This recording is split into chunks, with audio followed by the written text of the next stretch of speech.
What's up? Welcome into your daily Buckeye Blitz for a Wednesday, March 29th, 2023. Hump Day. Dinger, dinger. Congratulations to our Amazon gift card winners this week as we continue to march to 800.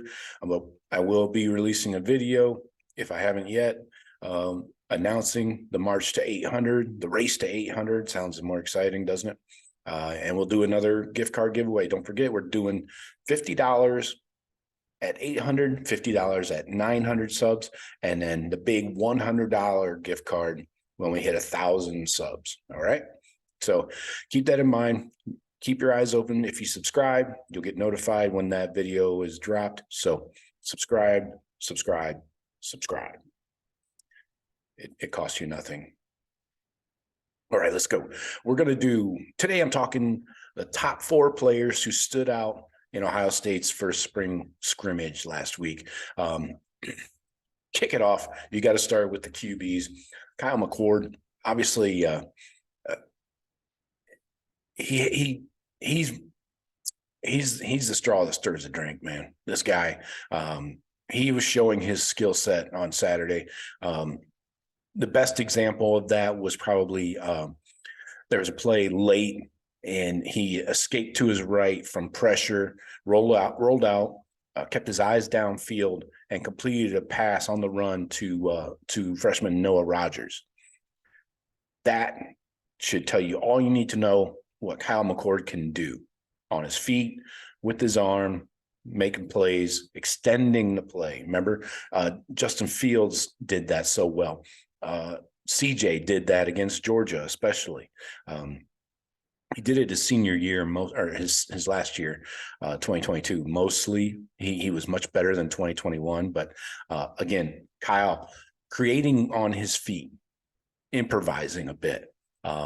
His perceived athletic shortcomings, are being dispelled in this scrimmage, and his escapability is probably the most impressive thing that either quarterback showed on Saturday. So during Ohio State's red zone passing offense period, the Buckeyes were held out of the end zone on all but one of 12 plays. So the defense won. They went 11-1 in the red zone passing period. So both quarterbacks a little shaky early on, but Kyle really dropped the hammer late when he needed to. Devin Brown did have a touchdown pass to Caleb Brown, second-year guy. Defense continued to get the better of the offense for most of the early periods. McCord started to heat up, though, in the 7-on-7 work. He hit Marvin Harrison Jr. deep downfield, what would have been a touchdown. He had 2 more completions to Kojo and to Cade Stover on consecutive plays. But McCord produced the highlight of the day. He dropped a bomb down the right sideline to Jaden Ballard for, I believe it was about 50 yards. Toasted Hancock. Hancock got burnt on a double move. And nobody's going to run with Ballard. I don't know if there's anybody on the team that can run with Jaden Ballard, just on a double move or a sprint. No. The final drive of the practice is where Kyle really stood out. He completed passes to Dallin Hayden, Jelani Thurman, the freshman tight end, put the offense at the goal line for a chance to secure the victory over the defense. And McCord pitched it to Hayden. Hayden got in, and the offense won the day. Overall, scrimmage was something of a mixed bag for both quarterbacks, but Kyle really came alive and finished the practice and was more impressive. So I would give an early edge to Kyle McCord right now in that quarterback battle. Ryan Day said it after the practice. He said, quote, "I thought he had some good plays, better in the second half, especially when we got the ball to midfield. Early on, it was just okay, I think. But again, it's hard to tell. Got to look at the film. But he certainly flashed out there at the end, had some energy about him, had some leadership, and I think the whole offense was feeding off of that. So that's huge. That's huge. That's exactly those 3 things that he just named are what the coaches are looking for in this QB battle. All right. All right, let's talk about. So we're doing 2 offense, 2 defense. So that's 1 offense. Let's do 1 more offense. Jaden Ballard, the receiver, 3rd-year guy. So we know Emeka and Julian are out. Marv is limited in his reps. So Ballard's taking advantage in his increased opportunities with the first team offense. He showed his speed by toasting Jordan Hancock, like I mentioned, on that 50-yard bomb. And Hancock is running with the ones at corner. So that's a starting corner he just roasted. You could say it's good news, bad news. It sucks that Hancock's getting toasted. But, again, we'll get to Hancock a little later. Double move led to the long touchdown. And there are a couple, but there were also shorter routes that Ballard ran where he completed passes near the sticks on 3rd down period, where they're focusing on converting the 3rd down to a 1st down. So he's doing it all, making the short routes, the routine look routine, and still using his speed to get those deep balls. Ryan Day's taking notice of the momentum Jaden Ballard has going on, and he's only had caught 9 passes in his first 2 years at Ohio State. So he just has to continue to develop. Ryan Day said after practice, I think he has to, right? I mean, this is it for JB. He knows that this is his time. He came in with some really talented guys, but he's talented too. You can see his speed. You can see his change of direction. Even at the pro day, I mean, he caught a lot of people's eyes. So he has the ability, and hopefully he can continue to make plays like he did today. Then he can start producing for us. So keep an eye on him. When we get into the season, I wouldn't be surprised if he could get some reps at the Z behind Fleming. He might steal some reps from Fleming. So keep that in mind. All right, let's flip it over to the defense. Defensive end Kenyatta Jackson had himself a day. That dude, he was in on 1st team reps, 2nd team reps, 3rd team reps at D end. He had back-to-back sacks at one point during 11-on-11 practice. He would have had another one, but G. Scott held him, got flagged for it. Yes, they do have refs in practice. For the most part, though, he went against Zen Mahalski and Tegra Shabola, so relatively younger guys.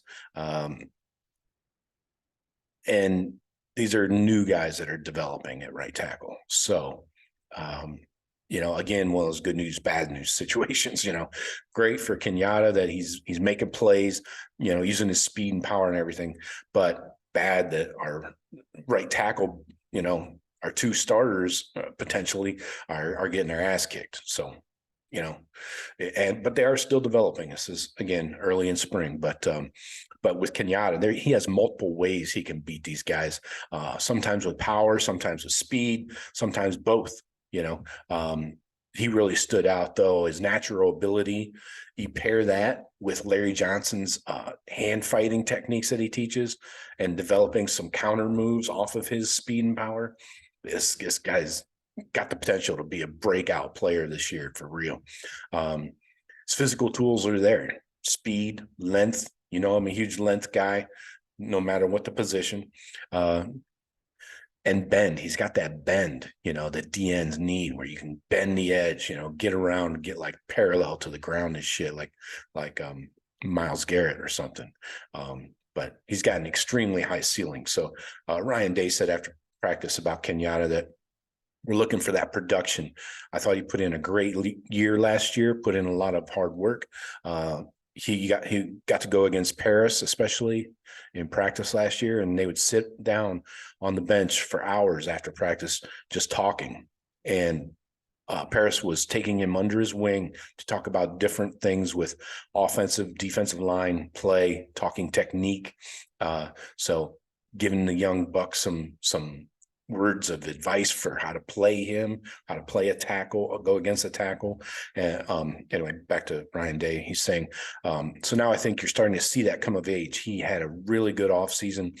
He put a lot of weight on, and now we're starting to see that production. It looked like he was in the backfield a lot today. So breakout player possible. Last guy, Jordan Hancock, the corner. Yes, we mentioned the 50-yard play. He got torched on by Jaden Ballard's double move, but he bounced back. That's the key. If you're a corner, you got to have a short memory, right?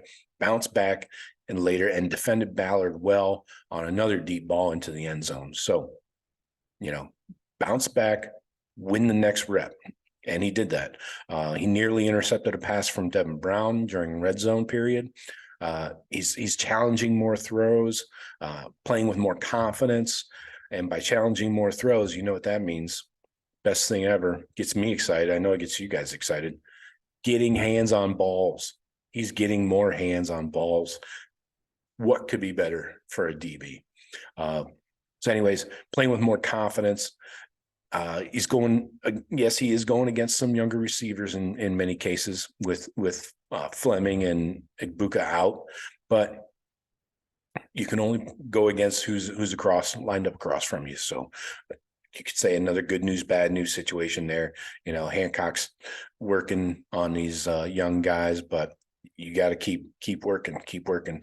And he's building a lot of good habits. And he's playing with a lot of juice right now. That's the key. Confidence is like number one quality of a good defensive back. You have to have the utmost confidence in yourself, or you're just going to look like, you don't know what you're doing out there. You'll be flailing all over like they were at times last year. So that's all I got for you today. Those are my 4 Buckeyes that stood out, 2 on offense, 2 on defense. And I'll talk to you tomorrow. Go Bucks.